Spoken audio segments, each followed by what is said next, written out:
नमस्कार दोस्तों, बहुत बहुत स्वागत है आप सभी का हमारे इस YouTube चैनल पे जिसका नाम है नर्सिंग लाइब्रेरी। तो इस वीडियो में हम लोग करने वाले हैं MSN की मोस्ट इंपॉर्टेंट MCQs जो आपके हर टाइप के कॉम्पिटिटिव एग्जाम में बहुत ज्यादा हेल्पफुल रहने वाले हैं और डायरेक्टली हिट करने वाले हैं। तो स्टार्ट करते हैं क्वेश्चन नंबर 1 से।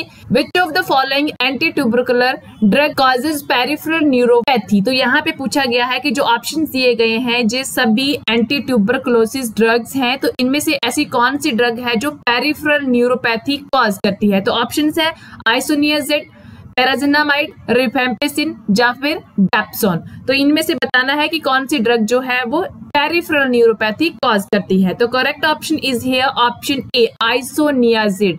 जो आइसोनियाजिड है वो सेकंड लाइन जो ATD है, मतलब एंटी ट्यूबरकुलोसिस ड्रग, हम लोग सेकंड प्रायोरिटी पे इसको देते हैं। जो रिफेम्पिसिन होती है ड्रग जो हम लोग ट्यूबरकुलोसिस वाले पेशेंट में यूज करते हैं, वो फर्स्ट लाइन ड्रग मानते हैं कि इसको हम जो फर्स्ट प्रायोरिटी देते हैं एज कंपैरेटिवली आइसोनियाजिड के, क्योंकि जो आइसोनियाजिड है वो पेरिफेरल न्यूरोपैथी कॉज करती है पेशेंट्स में। तो पेरिफेरल न्यूरोपैथी को प्रिवेंट करने के लिए अगर पेशेंट में आइसोनियाजिड चल रही है तो उसके साथ B6 विटामिन है वो मेडिसिन के साथ पेशेंट को दिया जाता है ताकि वहां पे जो पेरिफेरल न्यूरोपैथी है B6 विटामिन से प्रिवेंट की जा सके। तो नेक्स्ट क्वेश्चन है यहाँ पे, morphine is contradicted in which of the following condition. की मॉर्फिन जो है वो कौन सी कंडीशन में कॉन्ट्राडिक्टरी होता है। ऑप्शन है angina, bronchial asthma, appendicitis, myocardial infarction. तो हमें यहाँ पे बताना है कि जो मॉर्फिन है वो कौन सी कंडीशन में हम लोग नहीं एडमिनिस्टर करते हैं पेशेंट में। तो यहाँ पे जो करेक्ट ऑप्शन है that is the option B, bronchial asthma, क्योंकि जो मॉर्फिन है वो हमारे रेस्पिरेटरी सिस्टम है उसको डिप्रेस करती है। तो इसलिए हम लोगों को कभी भी किसी भी कंडीशन में जिस पेशेंट को ब्रोंकियल अस्थमा है उसमें एडमिनिस्टर नहीं करना है मॉर्फिन को। तो नेक्स्ट क्वेश्चन है यहाँ पे, A client report that she has missed a single dose of her combined or contraceptive pills. तो यहाँ पे क्वेश्चन है कि एक क्लाइंट है आपके पास, वो रिपोर्ट कर रही है कि उसने OCP ले रही थी, मतलब ओरल कॉन्ट्रासेप्टिव पिल्स ले रही थी, तो उसका जो एक सिंगल डोज है वो मिस हो गया है।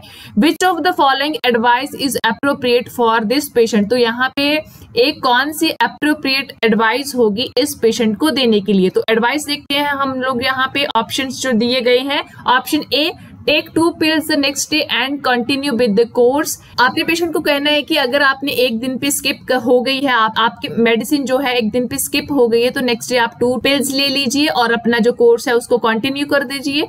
ऑप्शन बी है, take 2 pill every day for remaining part of the course, कि जो आपका नेक्स्ट वाला कोर्स है तो जितने भी दिन आपके नेक्स्ट है तो आप पर डे क्या करें, 2 pills एवरी डे लें। थर्ड ऑप्शन है यहाँ पे डिसकंटिन्यू द कोर्स, कि आप ऐसे करें कि जो आपका कोर्स है उसको डिसकंटिन्यू कर दे और जो अदर बैरियर मेथड है तो उसको आप यूज कर सकते हो। फोर्थ ऑप्शन है यहाँ पे continue with the course without regard to the missed dose. Fourth option में यहाँ कहा गया है कि आपको पेशेंट को बोलना है कि आप अपना जो कोर्स प्लान है, जो आप टैबलेट्स ले रहे थे उसको कंटिन्यू करें। अगर आपकी डोज मिस हो रही है तो कोई बात नहीं, मतलब उसको कोई रिगार्ड देने का जरूरत नहीं है। तो हमें यहाँ पे एक करेक्ट ऑप्शन बताना है कि कौन सा है, कौन सी एडवाइस आप पेशेंट को देने वाली हो। यहाँ पे थोड़ा सा पता होना चाहिए कि जो OCP होते हैं, ओरल कॉन्ट्रासेप्टिव पिल्स लेती है जब भी मदर, अगर उसका डोज एक दिन का स्किप हो जाता है कि जब फिर वो भूल गई एक दिन लेना, या फिर जिन दिन में जब भी उसको याद आता है तो वो ले सकती है। ऐसा नहीं है कि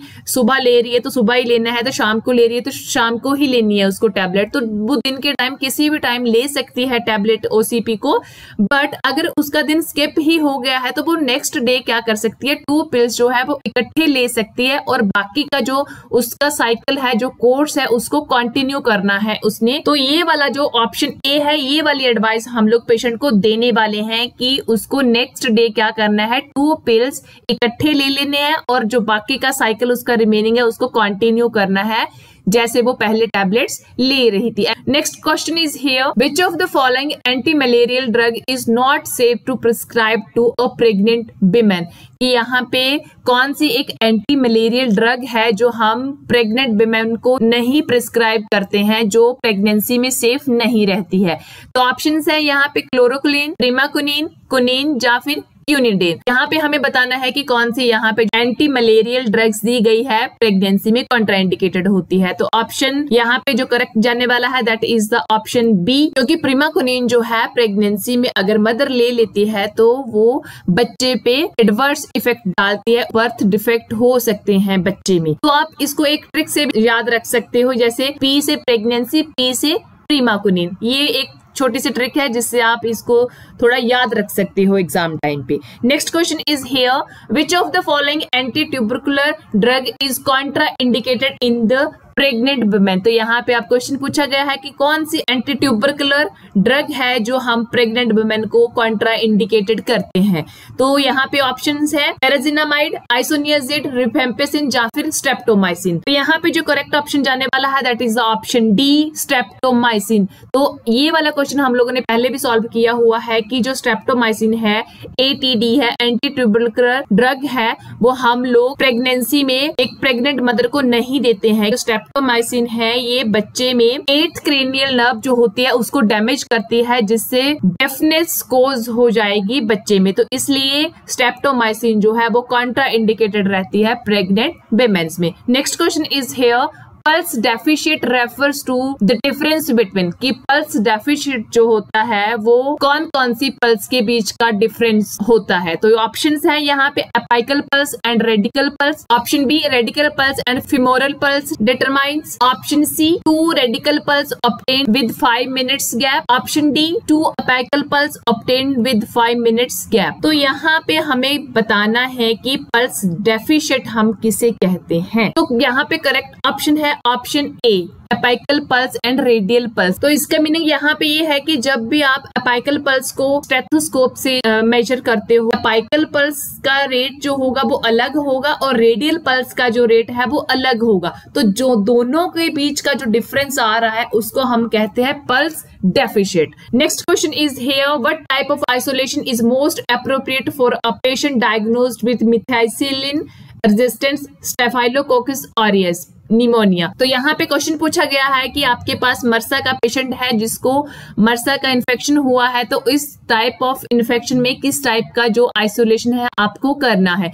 तो ऑप्शंस है यहाँ पे स्टैंडर्ड प्रिकॉशंस लेनी है आपको, या फिर रेस्पिरेटरी आइसोलेशन करना है उस पेशेंट का, या फिर कॉन्टेक्ट आइसोलेशन करना है पेशेंट का, या फिर रिवर्स आइसोलेशन करना है। जो मर्सा होता है वो रेस्पिरेटरी प्रॉब्लम नहीं होती, ये स्किन का प्रॉब्लम होता है, स्किन का इन्फेक्शन होता है, जिस सेलुलाइटिस हमें मेनली देखने को मिलता है। तो यहाँ पे जो करेक्ट ऑप्शन है that is the option C, contact isolation. जो मर्सा का पेशेंट होगा उसमें हम कॉन्टेक्ट आइसोलेशन लेते हैं, ना कि रेस्पिरेटरी आइसोलेशन करते हैं पेशेंट का। Next question is here, position for enema, कि जब भी हम पेशेंट को एनीमा दे रहे हैं तो उसमें कौन सी पोजीशन पेशेंट को देते हैं, left lateral, supine, right lateral या फिर प्रोन पोजीशन। तो हमें यहाँ पे बताना है कौन सा जो एक ऑप्शन है that is the correct for enema. तो यहाँ पे जो करेक्ट ऑप्शन है that is the option A, left lateral. ये एक यूनिवर्सल पोजीशन है जो हम एनीमा वाले पेशेंट में देते हैं। Next question is here, after receiving a patient from OT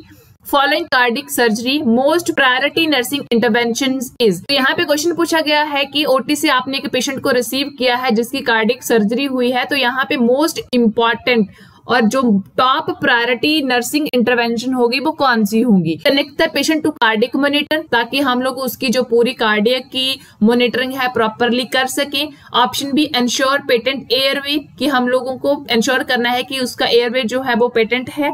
check vital sign of the patient, कि हम लोगों को वाइटल साइंस चेक करने हैं पेशेंट की। Option D, start the medication and IV fluid, कि हम लोगों को आईवी फ्लूइड्स और मेडिकेशन जो है वो उसका स्टार्ट कर देनी है जब आपने पेशेंट को रिसीव किया है। तो यहाँ पे जो करेक्ट ऑप्शन है that is the option B, ensure patent airway.